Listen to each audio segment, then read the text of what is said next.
Shri Sairam. Hearty Sairam to all of you children. So welcome to the third session of this lesson, The Advent of Europeans to India.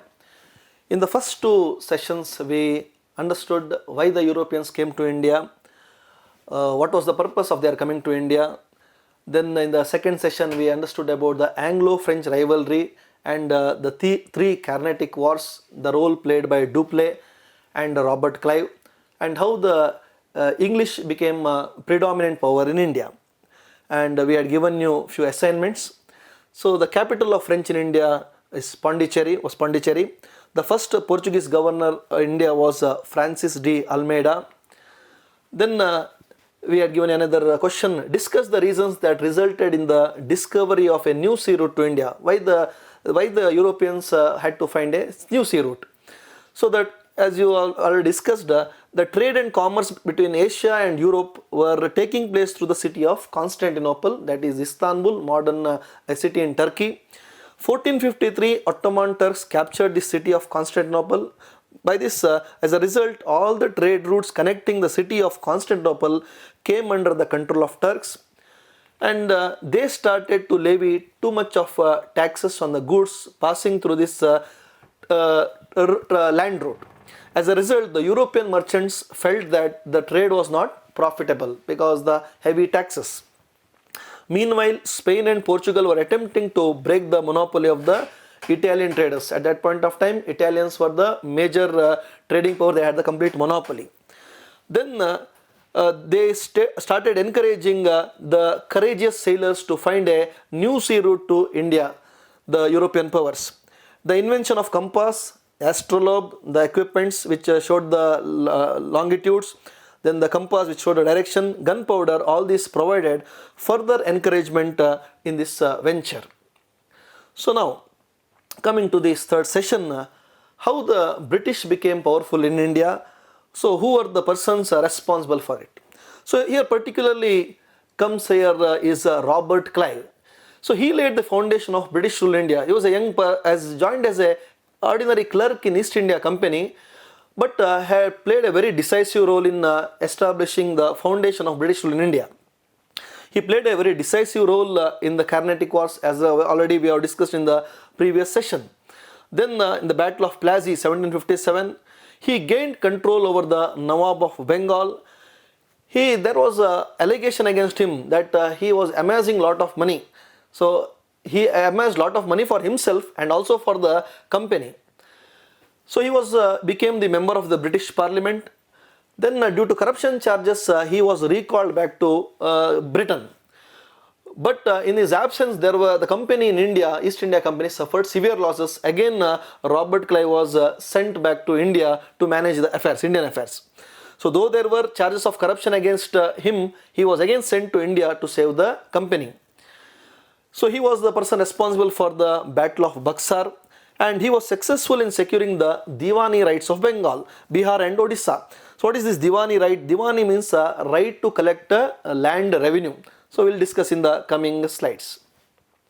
So now, after gaining political control over South India, the British tried to gain control over rich Bengal province in the later half of the 18th century. As you know that South India, the Carnatic region, so was now under the control of British.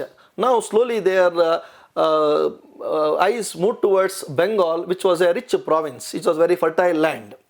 Now the Bengal province had achieved tremendous growth in the area of agriculture, commerce and industry. It was a fertile region, so growth of agriculture, then commerce and industry. It was a very rich area. The East India Company was making considerable profit from this province. As you know that from the Mughals, they had taken few of the areas, example Surat, then Bengal, and they had built the forts also. Now, Dastaks, the Mughals had given the British Dastaks, or what called as a license or permits to do the business. So Dastaks or license were issued by the Mughal ruler Farooq Shiar. So this was the main reason. So these dastaks were misused by the private traders of the company to make profit for themselves. So they were actually supposed to sell the products there and pay taxes to the Mughal emperor. But these company officials privately started to sell the products and did not pay any tax to the Bengal government. So this was a huge loss to the Mughal areas. So now Ali Wardi Khan at that point of time was the Nawab of Bengal. So it was a huge loss because the dastaks or license permits were misused by the company officials for making their own profit and without giving the Bengal government any kind of tax. Ali Wardi Khan opposed this misuse. He told this is not possible. It is becoming, our treasury is getting lost. This led to the conflict between the Nawab and the company. So the Nawab, that is Ali Wardi Khan, and the East India Company were in conflict because of this dastaks issue, that the misuse of dastaks. This led to the two decisive wars which led to the change in the course of Indian history. This led to two wars. One was the Battle of Plassey and there was the Battle of Buxar. So here Battle of Plassey 1757. Plassey is a place which is in Bengal. So Ali Wardi Khan was the Nawab of Bengal. In the year 1756 he dies because of his age. His grandson Sirajuddaulah comes to the throne. After Ali Wardi Khan, his grandson Sirajuddaulah comes to the power. The Plassey battle took place between the young Nawab Sirajuddaulah and the British in the year 1757. So Plassey is a place here in Bengal. It is also called as PLASSEY and the British called it as Plassey. So this is Sirajuddaulah, who was the grandson of Nawab of Bengal, Ali Wardi Khan. So now Plassey, also called PLASSEY, which is in West Bengal. It is on the banks of river Hooghly, located approximately 50 kilometers from the north city of Krishnanagar in Kaliganj, so district of Nadia, West Bengal. So this is the place, Plassey. So Indians is called as PLASSEY. The British could not pronounce, they called it Plassey. So now there were various reasons for the war Plassey battle. So one of the main reason was misuse of dastaks. As I already discussed, the English officials were misusing the dastaks company licenses. Sirajuddaulah was very furious or angry that the dastaks were misused by the officials of the company, and it was a great loss to the treasury of the Bengal government because they were not paying any taxes. They were misusing the dastaks, the company officials. Second was cannons in the fort. Cannon means what you call as pirangis, so like guns. So these were placed in the forts. Already they had built forts, go downs and that area to protect from the external forces, but without taking the permission, because you know that it was the area coming under the Mughals. But they had already made their own civil rule, their criminal procedures, whatever was inside the fort, they had their own separate, though they were living in India, they had their own rules and regulation. So now, bending of the fort without permission, so they started to build the fort, make it very strong. That too without the permission of the Nawab of Bengal. The British repaired the fort of Calcutta and placed cannons. You can see here cannons which are for attacking. So this further angered Sirajuddaulah and he ordered the removal of cannons from the fort. So he told you cannot keep the cannons there because it may be misused in attacking the Mughals. The British refused to do this, and this angered Nawab Sirajuddaulah.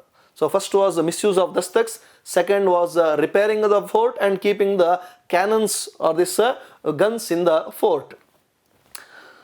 So third, the Black Room tragedy, what's called.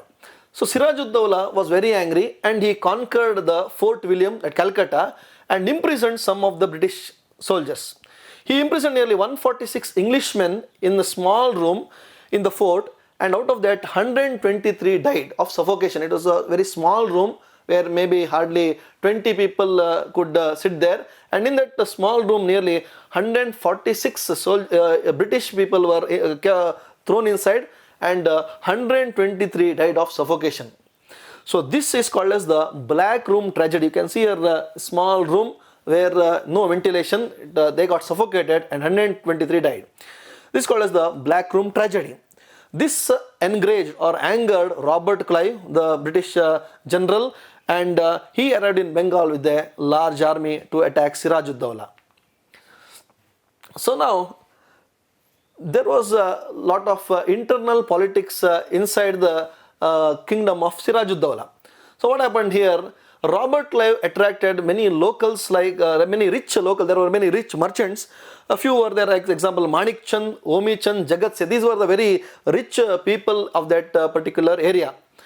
And he attracted towards them. He gave them offers. I will protect you, so don't worry about the Nawab. I will come to your rescue if anything. And they were also, they wanted to also make a lot of profit. And they had a secret agreement with the Robert Clive. So these rich people, merchants like Manik Chand, Omi Chand, Jagat Seth. Then he was successful in convincing Mir Jafar, who was the military head of Sirajud-Dowla. So Sirajud-Dowla's military commander was Mir Jafar. So you can see here Mir Jafar and Robert Clive, they met together, and Robert Clive offered him that if you stay neutral in the war, suppose I fight a war with the Sirajud-Dowla, you are supposed to be if you stay neutral, then you will be given the Nawab post of Bengal's Nawab. You will be made as the Nawab of Bengal. In this way, Robert Clive tried to win over Mir Jafar, who was the military general of Sirajud-Dowla. So you can see that there was no loyalty. So they were ready to, for the sake of power, they were ready to go with anyone. Encouraged by all these developments, Robert Clive declared war against Sirajud-Dowla, the Nawab of Bengal. So everything went according to the plan of Clive. So Clive had properly planned. So what should be done next, step by step he had planned, and he was successful. Sirajud-Dowla tried to escape from the battlefield but was captured and killed because his own army, Mir Jafar, in the middle of the battle, so goes towards the side of the British, because already Robert Clive had offered him the post of Nawab if he stayed neutral, and Mir Jafar did accordingly. So you can see that for the sake of power, so no loyalty, nothing. So Battle of PLASSEY, as I told you, in Bengal, 23rd June 1757, the battle takes place between British led by Robert Clive and Sirajud-Dowla, the Nawab of Bengal. So what were the outcomes of this battle of PLASSEY? So this war brought about the immorality, the lack of unity among the Indians, and the greed of Indian businessmen. So this showed there was no unity among the Indian administration rule there inside. So there was a lot of internal conflicts, no unity among the Indians, greed of Indian businessmen. They were ready to join hands with the foreign power for the sake of money. So this was one of the outcome. Mir Jafar became the Nawab of Bengal. The second result was Mir Jafar, who stayed neutral in the Battle of PLASSEY, was made as the Nawab of Bengal. The company gained exclusive right to do business in Bengal. So now exclusive means complete rights, no others can do, no other powers can do, only they have the right to do business in Bengal, the monopoly. Mir Jafar had to pay 17 crore and 70 lakh as a relief to Sirajud-Dowla's attack on the Fort William. So as Sirajud-Dowla had attacked this Fort William, now after him comes Mir Jafar, he had to pay a heavy war as a punishment, or what you call as a compensation. So this is Fort William in Calcutta. So now this was going on for some time.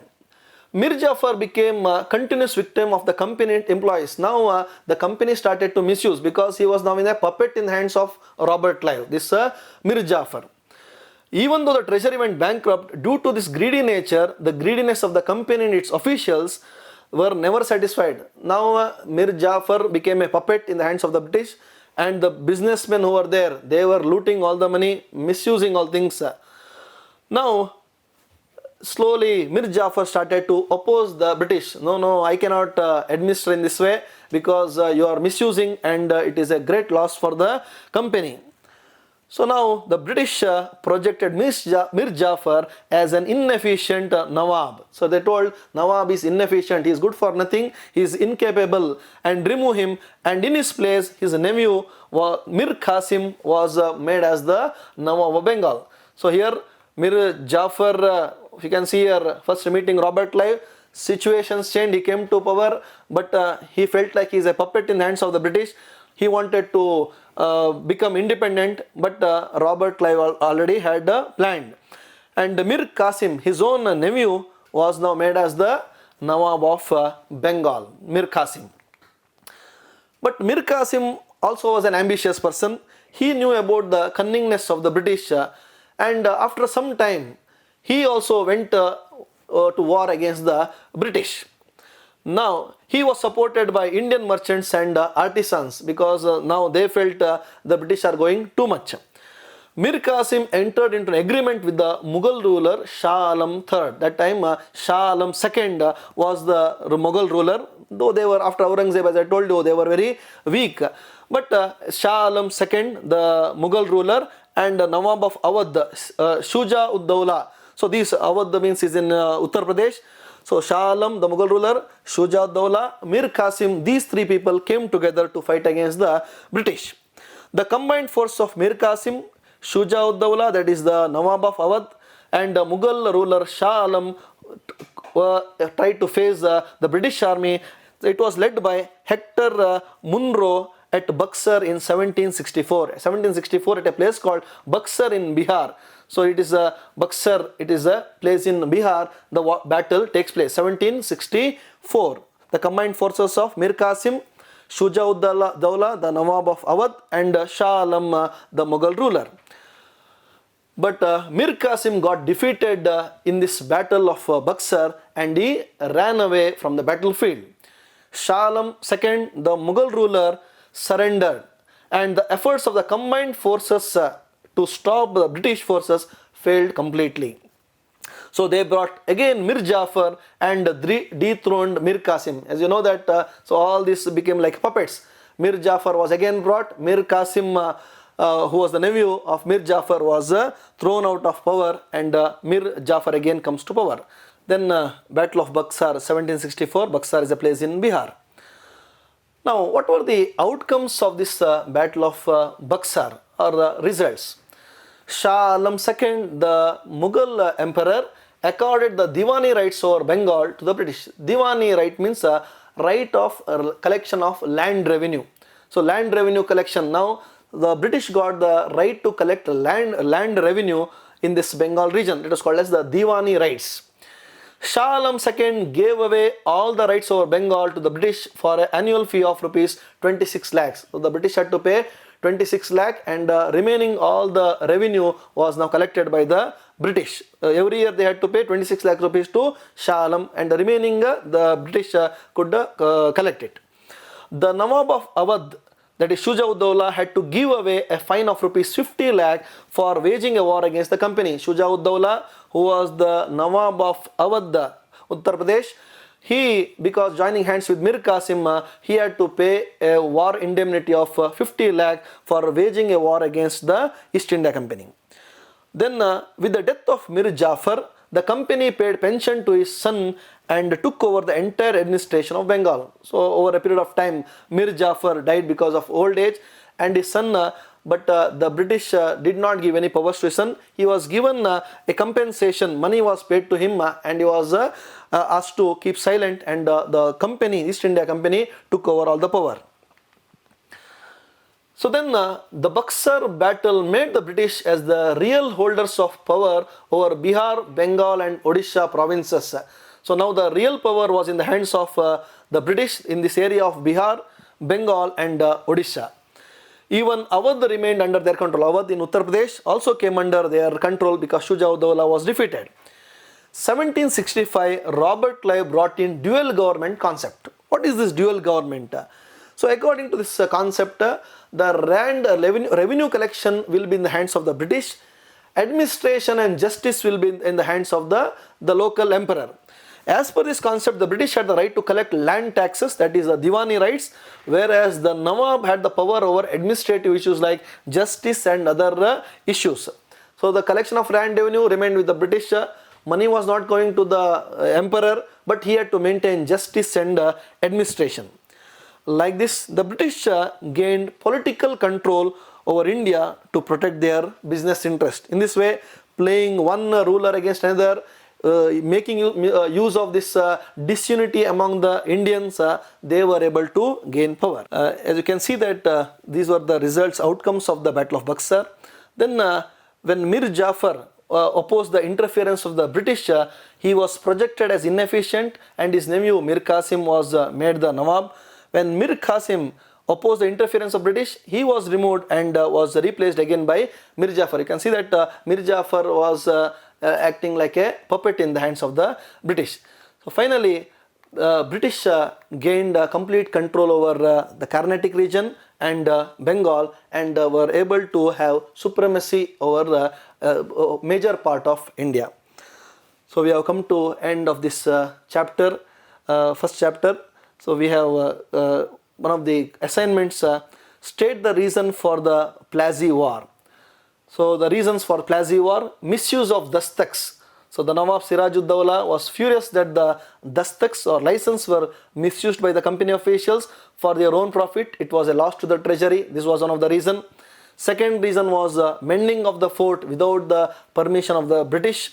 And the third reason was the Black Room tragedy. So these were the reasons for the Battle of PLASSEY. With this, we come to the end of chapter. Hope you have understood all the concepts. Thank you very much. Sai Ram.